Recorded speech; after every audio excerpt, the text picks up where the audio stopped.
Welcome to Executive Protection Insights. I'm Liam. There's a moment in this profession that every experienced operator recognizes immediately, even if it's never spoken out loud. It's not loud. It's not dramatic. Nothing obvious happens, but something changes. The plan is still there, but it's no longer driving the operation. And in that moment, you feel it. You're no longer executing, you're adapting. Today's episode is about that exact moment. It's called the last-minute change. This was supposed to be a routine day. Domestic movement, well within the team's comfort zone. No elevated threat picture, no unusual intelligence. Nothing that would suggest anything outside of a standard operational rhythm. The executive had a structured schedule. Hotel to a morning meeting to lunch, lunch to a second engagement, then back to the hotel. Clean, predictable movement. The kind of day where, if everything is done right, nothing stands out. And that's the goal. The team had prepared accordingly. The advances were completed ahead of time, and not just quickly, but properly. They had walked the locations, studied the entrances, identified choke points, confirmed vehicle staging areas, and built routes that accounted for traffic patterns at different times of day. There were primary routes and alternates. There were timing buffers. There were clear roles assigned to each member of the team. Nothing about the plan was rushed or improvised. It was built to work. The morning unfolded exactly the way it should. Pickup at the hotel was smooth. The vehicle was already in position when the executive came down. The transition from lobby to vehicle happened without hesitation, without unnecessary exposure, without drawing attention. The drive to the first meeting was uneventful. Traffic moved as expected. Timing stayed intact. Arrival at the first location was controlled. The team moved the executive inside with minimal visibility and settled into their positions. And that's when the operation finds its rhythm. There's a point in every detail where everything starts to feel synchronized. The plan is working, the timing is aligned, and the team is operating slightly ahead of the moment instead of reacting to it. That's where you want to be. The meeting ran slightly over, 5 minutes, maybe a little more. No one said anything about it. No one needed to. The team adjusted quietly, recalculating timing without disrupting the flow. They transitioned to the next movement, lunch. The lunch location had been selected carefully. Not too crowded, not too exposed, but not so isolated that it would draw attention. The kind of environment where the executive could move naturally while the team maintained control without being obvious. They arrived. The entry was clean. The team guided the executive inside, settled them at the table, and took their positions. The room had energy, but it was manageable. People were talking, moving, focused on their own conversations. Nothing out of place. The operation was still intact. Lunch progressed at a normal pace. Conversation flowed. The team maintained awareness without needing to adjust. Everything was still aligned. And then, near the end of the meal, something changed. It wasn't visible. It wasn't environmental. It was a decision. The executive leaned back slightly, finished a thought, and then said, almost casually, that they wanted to go somewhere else. Not the next scheduled meeting, not the next planned stop, somewhere else entirely, and not later. Now.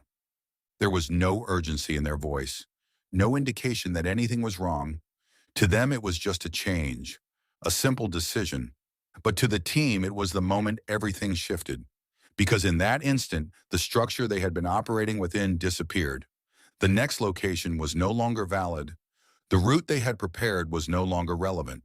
The advance they had completed no longer applied. And most importantly, the timing that had been carefully aligned throughout the day was now gone. There is no pause in that moment. There is no time to step aside and rebuild the plan. The executive is already moving forward mentally. They are expecting the team to follow, and hesitation creates attention, so the team moves, but not in the same way they had been moving before. There is a slight difference now, subtle but real. The lead agent asks for the location. The executive provides it. A restaurant, a place that was not part of the plan, not previously discussed, just somewhere they feel like going. The lead agent processes the name immediately, searching memory for anything familiar. The driver receives the update and begins adjusting navigation. The rest of the team shifts posture slightly, preparing for movement without the usual level of clarity. They stand. The formation tightens. Movement toward the exit begins, and it already feels different. Not chaotic, not disorganized, but not controlled either. There's a slight delay in alignment, a fraction of a second where each member of the team is processing at the same time instead of already being ahead. They exit the restaurant. The vehicle is brought forward. The executive enters. Doors close. The vehicle pulls away. And now the operation is fully in motion again. But the rhythm is gone. Inside the vehicle, the environment is quiet but active. The team is working. Not visibly, not in a way that draws attention. But mentally, everything is accelerating. The lead agent is reviewing the destination, trying to build a picture, street layout, traffic patterns, type of location. Is it open space? Is it tight? Is it controlled? Is it exposed? The driver is navigating, adjusting route based on live traffic, making small corrections. The rest of the team is observing, looking ahead, watching the environment change as they move through it. This is different from a planned movement. When a location has been advanced, you already know what you're walking into. Now they're discovering it in real time. As the vehicle approaches the area, the first indicators appear. More pedestrian traffic, narrower streets, less defined vehicle space. The environment is tighter, more compressed. The driver slows slightly, scanning for a viable stopping point. There is no perfect option, no clearly designated area, just available space. And available space is not the same as controlled space. The vehicle stops, not exactly where they would want it, but where it has to. The team exits. The executive follows. And immediately the difference is clear. People are closer, movement is slower. There is no clean path, no buffer, no separation, just navigation through an environment that was not prepared. The team adjusts instinctively. Positioning becomes tighter. Movement becomes more deliberate. Awareness increases. They guide the executive forward, not controlling the space, but moving through it. They reach the entrance, and it's crowded. A small line has formed. People waiting, looking, watching. The team moves through carefully, balancing speed and discretion. Too fast and they draw attention. Too slow and exposure increases. Inside, the environment is active. Noise, movement, unpredictability. The executive is seated. The team establishes positions. And slowly, the operation stabilizes again. But it's not the same operation. The original structure is gone. This is something new. And this is the moment that matters. But because nothing failed, nothing broke, there was no incident, but control was reduced, and that's where risk begins. The shift from control to adaptation is subtle. You don't feel it all at once. It happens in layers. Timing slips, positioning adjusts, awareness increases, and before you realize it, you are no longer executing a plan. You are managing an environment. That's the reality of executive protection. You can build the best plan possible.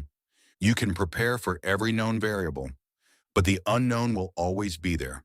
And sometimes the unknown is not external. It's internal. It's the decision that changes everything. If there's one thing to take from this story, it's this. Your plan is not your control. Your ability to adapt is. Because the plan will change. And when it does, the only thing that matters is how quickly and how effectively you can regain alignment. Not perfectly, not completely, but enough to stay ahead. In the next episode, we're going to look at a situation where the route itself became the problem, where what looked like the safest option on paper turned into the most exposed path in reality. And what happens when you realize that too late? Until then, stay sharp, stay prepared, and stay operational.